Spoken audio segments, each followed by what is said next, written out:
नमस्कार दोस्तों, मैं हूं रोहित और आप देख रहे हैं विद्या विहार। विद्या विहार पे आपका एक बार फिर से स्वागत है।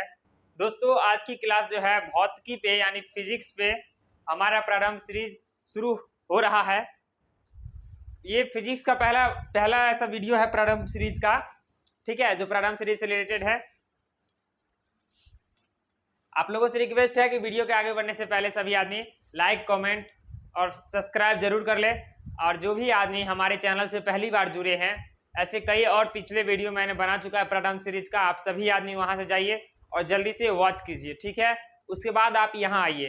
तब तक के लिए हम इस सीरीज को बढ़ाते हैं आगे। और हाँ, हमारी वीडियोस को आप थोड़ी क्वालिटी को इन्हेंस करके देखिए और अगर कॉपी किताब लेके बैठिए और जब तक पूरा वीडियो खत्म ना हो जाए तब तक आपको उठना नहीं है, वीडियो को स्किप नहीं करना है, ठीक है। चलिए श्री गणेश जी का नाम लेके पहला क्वेश्चन शुरू करते हैं। आज भौतिकी चल रहा है, ठीक है। चलिए भौतिकी का पहला क्वेश्चन शुरू करते हैं हम।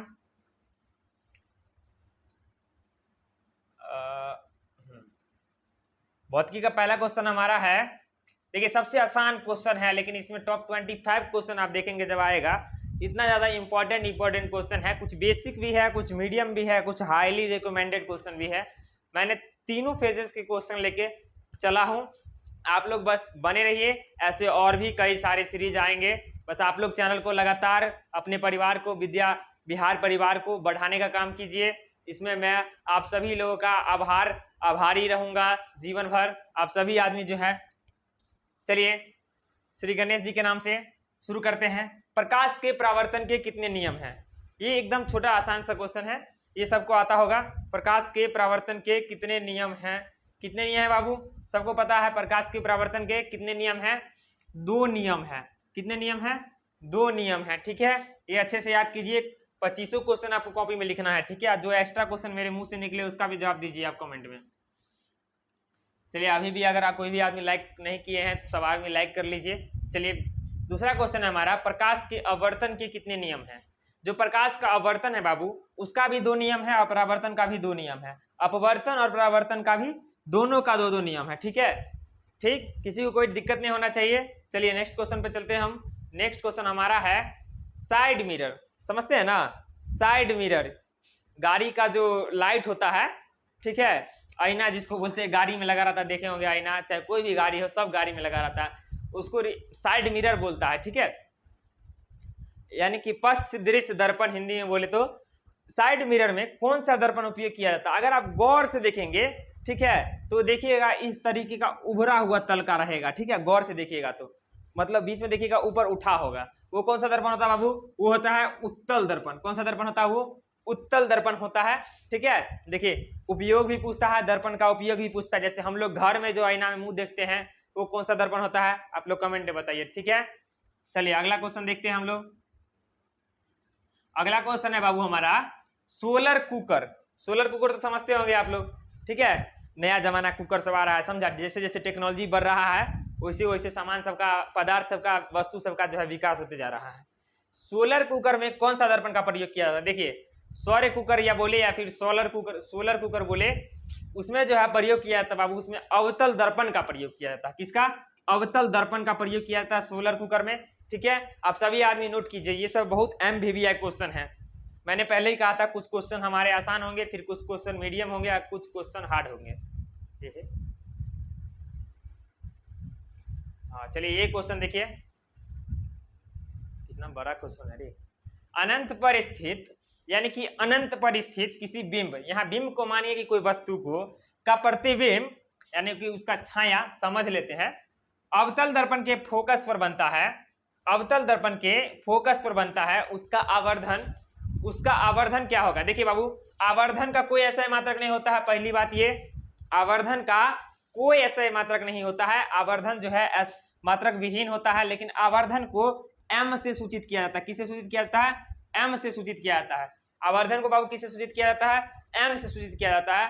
अनंत पर स्थित किसी बिंब का प्रतिबिंब अवतल दर्पण के फोकस पर बनता है, उसका आवर्धन क्या होगा?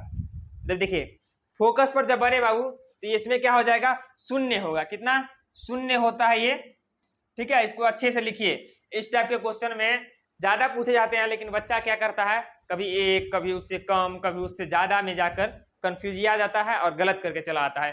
इस सब क्वेश्चन को जो है बारीकी से पढ़िए। अवतल दर्पण और ये, अरे भाई, अवतल दर्पण और लेंस ये सब में है, थोड़ा बारीकी से पढ़िएगा तो इसमें कंफ्यूजन जो आपका है वो दूर हो जाएगा। ठीक है, चलिए आगे बढ़ते हैं। अगला क्वेश्चन है हमारा, अगला क्वेश्चन है, देखिए समतल दर्पण की फोकस दूरी कितनी होती है? समतल दर्पण की जो फोकस दूरी है बाबू वो कितने होता है? याद रखिए जीवन भर समतल दर्पण की फोकस दूरी अनंत होती है। कितना होता है? अनंत होता है। देखिए उत्तल और अवतल में सेम टू सेम चीज नहीं दिखाएगा, यानी कभी किसी में मतलब बड़ा दिखाता है, कभी छोटा दिखाता है, ठीक है। लेकिन ये जो है समतल दर्पण, इसमें एक्यूरेट चीज, जैसे हम जैसे हैं, अगर हमारे घर के आईना में देखिएगा तो आपका सेम टू सेम वैसा ही दिखेगा। लेकिन आप जब सैलून में जाइएगा देखते होंगे आप थोड़ा ज्यादा एकदम हैंडसम दिखते होंगे, क्योंकि वो आपको जूम कर देता है बेसी, समझे। चलिए समतल दर्पण की फोकस दूरी होती है अनंत होता है। देखिए तो बाबू, अवतल दर्पण के सामने वस्तु को कहां रखा जाए? अवतल दर्पण के सामने वस्तु को कहां रखा जाए ताकि प्रतिबिंब, देखिए एक चीज देख लीजिए, इसमें एक चीज है, क्या हो गया बोर्ड को। अवतल दर्पण के सामने वस्तु को कहां रखा जाए ताकि प्रतिबिंब उल्टा, उल्टा, वास्तविक और समान आकार का। ये कोई पूछे कि अवतल दर्पण में किस आकार का मतलब प्रतिबिंब बनता है, किस तरह का, तो अवतल दर्पण में बनता है बाबू उल्टा, ठीक है। अवतल दर्पण में बनता है उल्टा, वास्तविक और समान आकार का, ठीक है।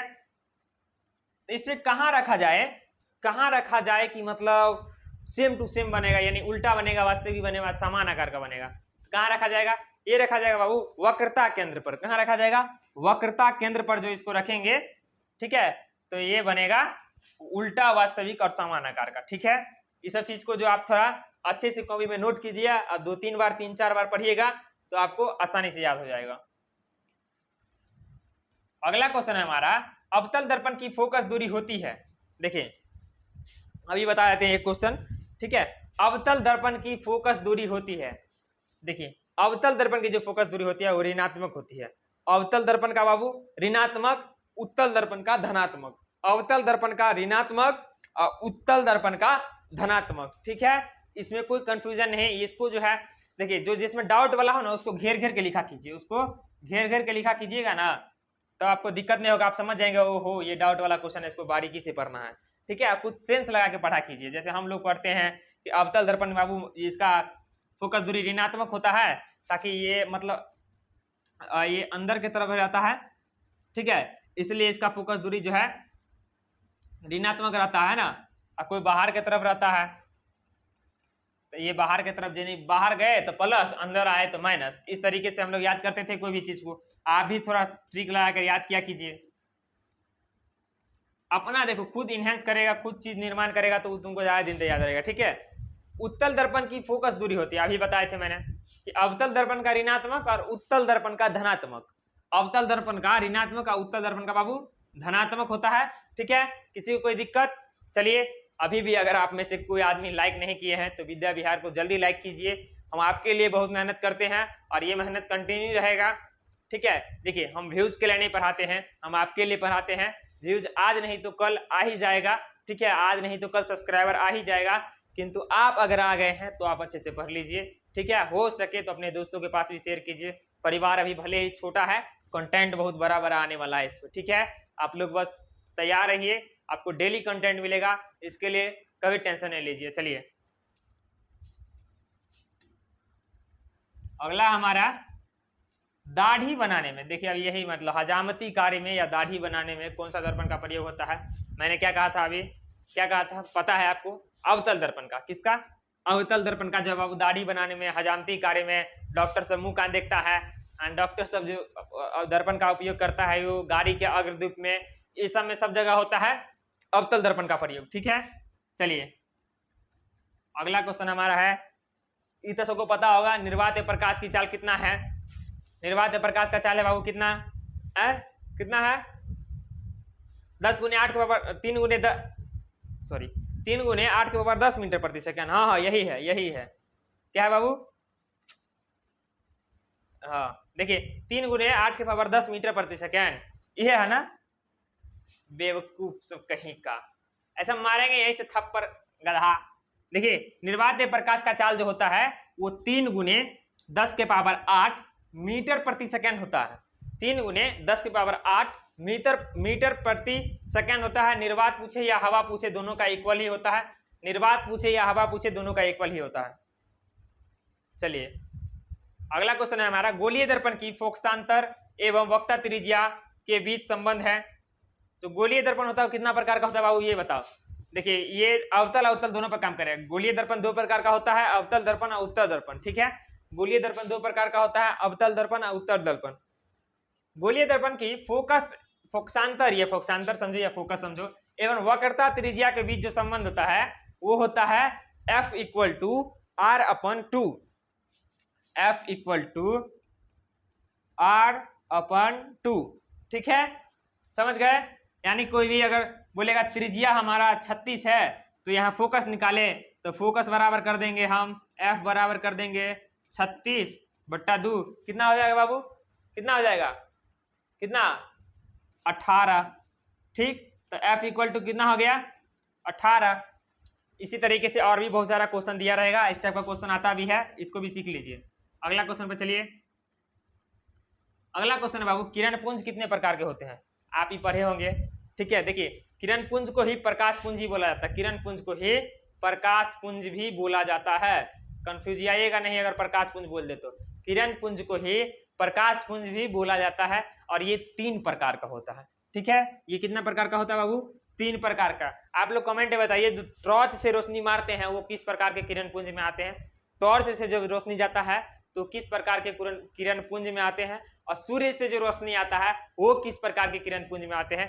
अगर हमको कमेंट नहीं कर सकते हैं आप तो खुद के कॉपी में ये क्वेश्चन का आंसर सर्च कीजिए, जहां से हो वहां से लिखिए। और हाँ, एक बात और, गूगल हमेशा सही नहीं होता है। पहली बात ये, अगर आप गूगल पे बोलिएगा दर्पण कितने प्रकार के होते हैं तो वो बताएगा 3 प्रकार का। कौन कौन बताएगा, समतल, उत्तल, अवतल। लेकिन ऐसा नहीं होता है, दर्पण होता है 3 प्रकार का, समतल, गोलीय दर्पण और परवलयिक दर्पण होता है, ये 3 प्रकार का होता है। ठीक है, तो इस चीज से आप बच के रहिएगा। जब तक एग्जैक्ट आंसर आपको पता नहीं चले सब जगह से अध्ययन करते रहिए। कभी कभी बुक में भी गलत दिया जा सकता है। मेरा ये मानना है कि आप लोग अगर सही से सब जगह का मटेरियल यूज करके अगर पढ़ते हैं तब जाके एक एग्जैक्ट आंसर, एक करेक्ट आंसर आपको मिलेगा। ठीक है, लेकिन हाँ मतलब एकदम भरोसा नहीं करना है कि गूगल 100% सही है और किताबें 100% सही है। दोनों में से कोई भी गलत हो सकता है और मैक्सिमम टाइम जो है गूगल ही गलत हुआ है।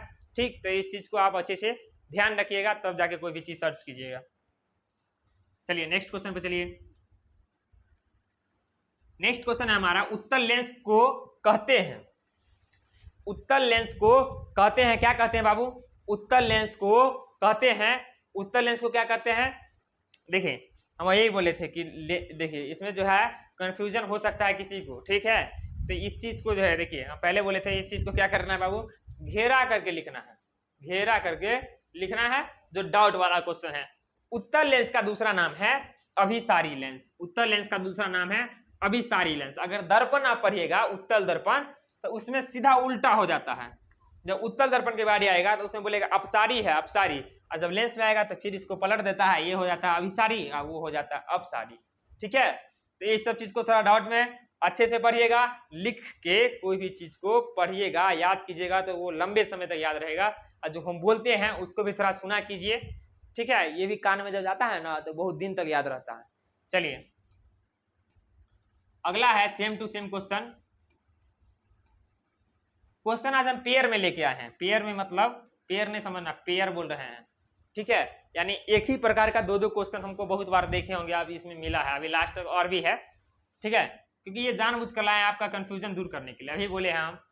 ठीक है, उत्तल दर्पण को कहा गया है अभिसारी, उत्तल लेंस को कहा गया है सॉरी, उत्तल लेंस को कहा गया है अभिसारी, उत्तल लेंस को। ठीक है, अवतल लेंस को कहा गया है बाबू अपसारी। अवतल लेंस को कहा गया है, अवतल लेंस को, अवतल लेंस को अपसारी और उत्तल लेंस को अभिसारी। ठीक है, इसमें कंफ्यूजन नहीं होइएगा, इस सबको इंपॉर्टेंट तरीके से अच्छे से कहीं पर लिखिए हाईलाइट कर करके। चलिए अगला देख लीजिए। अगला है आत्मदीप्त पदार्थ कौन है। पहले आपको पता है आत्मदीप्त क्या होता है। ठीक है, देखिए आत्मदीप्त पदार्थ ऐसा पदार्थ होता है जो खुद से स्वयं रोशनी जनरेट करे, बिना किसी मतलब बिजली आर के, बिना कोई भी मतलब दूसरा सपोर्ट किया, ठीक है, खुद से जनरेट करे बिजली माने रोशनी जनरेट करे, तो वो किसके पास है, वो पावर है बाबू तारा के पास और सूर्य के पास। किसके पास, तारा के पास और सूर्य के पास। इन लोग के पास अपना स्वयं का रोशनी है, यानी आत्म मतलब होता है स्वयं, दीप्त मतलब होता है उजाला या रोशनी, ठीक है। तो ये कौन होगा इसमें देख लीजिए, ये होगा बाबू सूर्य। आत्मदीप्त पदार्थ कौन सा है, सूर्य है, ठीक है। क्योंकि देखिए बल्ब है, बल्ब के लिए बिजली चाहिए, टॉर्च के लिए बिजली चाहिए, मोमबत्ती के लिए मोम चाहिए, ये सब कोई नहीं होगा, ठीक है। ये क्या होगा, सूर्य होगा। आगे चलिए, इसमें क्या है, हाँ देखिए निम्न में से कौन अदीप्त वस्तु है। अदीप्त समझते हैं, जिससे प्रकाश की प्राप्ति नहीं होती है उसे हम अदीप्त वस्तुओं की श्रेणी में रखते हैं। जैसे कि सूर्य से हमें प्रकाश की प्राप्ति होती है, ये अदीप्त वस्तु नहीं है। टॉर्च से भी प्रकाश की प्राप्ति होती है, बल्ब से भी प्रकाश की प्राप्ति होती है। बाबू टेबल, टेबल हमको रोशनी देता है, नहीं ना, नहीं देता है, देखिए नहीं देता है, तो इसका आंसर यही होगा। अभी भी लाइक नहीं किया बुआ, हम थोड़ा देख रहे हैं पैसे, लाइक नहीं किया है, लाइक दबा दो, फ्री में सब कुछ नहीं सीखो। कहीं सना हम तुमको करते हैं, देखो तुमको लगता है कि एगो लाइक का $5 करता तो तुम नहीं करता, फ्री में हो रहा है, दबाते चलो, कोई दिक्कत नहीं है। चलिए बाकी आपको अगर हमसे कोई इशू होगा, प्रॉब्लम होगा, तो आप तो नहीं दबाइएगा, ऊपर से और भी क्या कर दीजिएगा वो तो हम ही जानते हैं, छोड़िए उतना हम नहीं बोलेंगे। देखिए अभी मैंने कहा था आपको गोलीय दर्पण कितने प्रकार के होते हैं। बाबू गोलीय दर्पण होता है 2 प्रकार का, कौन कौन, अवतल दर्पण, उत्तल दर्पण। गोलीय दर्पण कितने प्रकार का होता है, देखिए अवतल दर्पण, उत्तल दर्पण किसका प्रकार है, गोलीय दर्पण का प्रकार है, ठीक है, ना कि ये स्वयं पहले एक दर्पण ही हो जाता है, ठीक। दर्पण 3 प्रकार का होता है, उसके बाद ये अंदर में आके गोलीय दर्पण के एक मैप के थ्रू समझिए आप। देखिए दर्पण लिख दिए, ठीक है, ये हम क्या बोले, दर्पण 3 प्रकार का होता है। दर्पण 3 प्रकार का होता है, कौन कौन, समतल, गोलीय, गोलीय और ये परवलयक, परवलयक दर्पण, ठीक है, ये परवलयक दर्पण। आप देखिए गोलीय दर्पण फिर 2 प्रकार का हो जाता है, जिसमें एक होता है अवतल और एक होता है उत्तल, ठीक है। दर्पण पूछे तो 3 प्रकार का, गोलीय दर्पण पूछे तो 2 प्रकार का, ठीक, किसी को दिक्कत, चलिए आगे बढ़िए। गोलीय दर्पण बाबू 2 प्रकार का है, चलिए आगे बढ़िए। आगे हमारा है दर्पण कितने प्रकार का होता है, सेम क्वेश्चन हम पूछे जानबूझकर, सेम क्वेश्चन है, दर्पण कितने प्रकार का होता है, ये बताए हैं, दर्पण 3 प्रकार का होता है, ठीक है। दर्पण 3 प्रकार का होता है, तीनों प्रकार का नाम क्या है, समतल, गोलीय, परवलयीय दर्पण। आगे चलिए, आगे हमारा बउआ सब आगे क्वेश्चन है, प्रतिबिंब कितने प्रकार के होते हैं, प्रतिबिंब कितने प्रकार के होते हैं। लगता है ये क्वेश्चन बोल्ड नहीं हुआ, पत्थर सुट्टा लग रहा है। प्रतिबिंब कितने प्रकार के होते हैं, देखिए बाबू प्रतिबिंब भी 2 प्रकार के होते हैं, प्रतिबिंब भी 2 ही प्रकार के होते हैं। एक होता है प्रतिबिंब का प्रकार, प्रतिबिंब 2 प्रकार है, पहला है वास्तविक प्रतिबिंब और दूसरा है आभासी या काल्पनिक प्रतिबिंब, ठीक है। आभासी बोलिए या इसको काल्पनिक बोलिए, ठीक है, समझ गए। प्रतिबिंब कितने प्रकार का होता है, 2 प्रकार का होता है। कॉपी में सबको लिखते चलिए, जो हम मैप बता देते हैं उसको भी लिखते चलिए। आगे चलिए, आगे है बाबू अवतल दर्पण को क्या कहते हैं। अभी मैंने कहा था अवतल दर्पण को क्या कहते हैं, अवतल दर्पण को बाबू क्या कहते हैं, उसमें उल्टा करेंगे। अवतल लेंस को कहते थे हम, अवतल लेंस को कहते थे अपसारी लेंस, अवतल लेंस को कहते थे अपसारी लेंस, अवतल दर्पण को कहेंगे अभिसारी लेंस। अवतल दर्पण को क्या कहेंगे बाबू, अवतल दर्पण कहेंगे अभिसारी दर्पण, अवतल दर्पण को कहेंगे अभिसारी दर्पण, सॉरी, अवतल दर्पण को क्या कहेंगे, अभिसारी दर्पण कहेंगे, ठीक है। किसी कोई दिक्कत, अवतल दर्पण क्या कहेंगे, अभिसारी दर्पण कहेंगे। अगला क्वेश्चन देखिए, अगला सेम क्वेश्चन आएगा।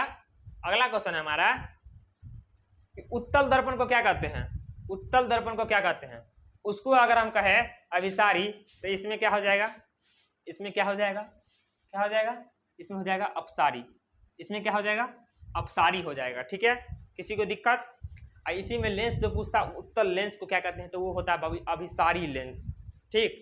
चलिए यही ना बोले फिजिक्स है, कहीं दिमाग घुमा देगा। आगे देखिए, सोलर कुकर में कौन सा कुकर जो बना होगा, अपना सबके घर में तो एल्यूमिनियम का कुकर यूज होता है, ठीक है, लेकिन सौर कुकर तो यूज नहीं किए हैं अभी तक, हम तो नहीं किए, तुम लोग किया होगा। तो हमारा को घर में कुकर है ना वो एल्यूमिनियम का है, समझा, तुम बुझा। तुम्हारे घर में जो सोलर कुकर या सौर कुकर है, ये कौन सा धातु का है तुमको पता है? ये कथी का है? तांबा का है? नहीं सर। एल्यूमिनियम का है? नहीं सर। लोहा का है? लोहा का नहीं, ये सिलिकॉन का है। किसका है? सिलिकॉन का। क्वेश्चन आप लोगों से ये है, भारत का सिलिकॉन वैली किसे कहा जाता है? भारत का सिलिकॉन सिटी या सिलिकॉन वैली किसे कहा जाता है? ठीक है, और इस क्वेश्चन का 23 नंबर क्वेश्चन का आंसर क्या है? डी है। चलिए आगे बढ़ते हैं, यानी पीयर का ले लेते हैं। आगे है हमारा, गाड़ी के अग्रदीप में किस दर्पण का प्रयोग किया जाता है? गाड़ी के अग्रदीप में किस दर्पण का प्रयोग किया जाता है? गाड़ी के अग्रदीप में किस दर्पण का प्रयोग किया? तकनीक कहलियो छल, किस दर्पण का बाबू? अवतल दर्पण का। अवतल दर्पण का क्या कहां कहां प्रयोग किया जाता है? गाड़ी के अग्रदीप में बहुत ज्यादा प्रयोग, हम बता देते हैं। गाड़ी के अग्रदीप में किया जाता है हजामती दर्पण के रूप में किया जाता है। उसके बाद फिर आप बोल सकते हैं हजामती दर्पण, और चिकित्सक कार्यों में किया जाता है। चलिए आगे देखिए, लास्ट क्वेश्चन हमारा है, दर्पण का सूत्र है, क्या सूत्र है रे? दर्पण का क्या सूत्र है बाबू? दर्पण का जो सूत्र है वो है 1/v plus 1/u equal to 1f। ठीक है, अब मिला लीजिए इसमें। अब देखिए इसमें कौन है? ये है। ठीक, समझ गए? 25 क्वेश्चन आप लिख लिए, इसके लिए धन्यवाद।